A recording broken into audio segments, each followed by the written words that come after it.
اعوذ باللہ من الشیطان الرجیم بسم اللہ الرحمن الرحیم دزارہ چینل کے معزز ناظرین السلام علیکم ورحمۃ اللہ وبرکاتہ۔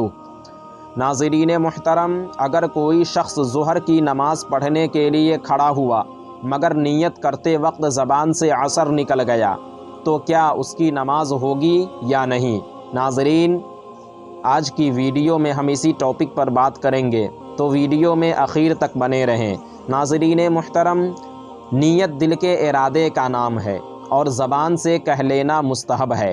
اگر کوئی شخص ظہر کی نماز پڑھنے کے ارادے سے کھڑا ہوا اور زبان سے لفظ عصر نکل گیا تو لفظ عصر نکل جانے سے اس کی نماز پر کوئی اثر نہیں پڑے گا، یعنی اس کی نماز بالکل صحیح ہے۔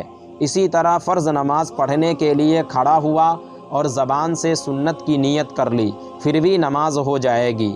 خلاصہ کلام یہ ہے کہ نیت میں زبان کا اعتبار نہیں، بلکہ دل میں جو ارادہ ہے اس کا اعتبار ہوتا ہے۔ تو ناظرین، آج کی ویڈیو میں بس اتنا ہی۔ امید کرتا ہوں آپ کو ہماری یہ ویڈیو پسند آئی ہوگی۔ ویڈیو پسند آنے کی صورت میں ویڈیو کو لائک اور شیئر کریں، اور ابھی تک چینل کو سبسکرائب نہیں کیا تو ضرور کریں۔ پھر انشاءاللہ نیکسٹ ویڈیو میں ہماری ملاقات ہوگی۔ جب تک کے لیے اللہ حافظ۔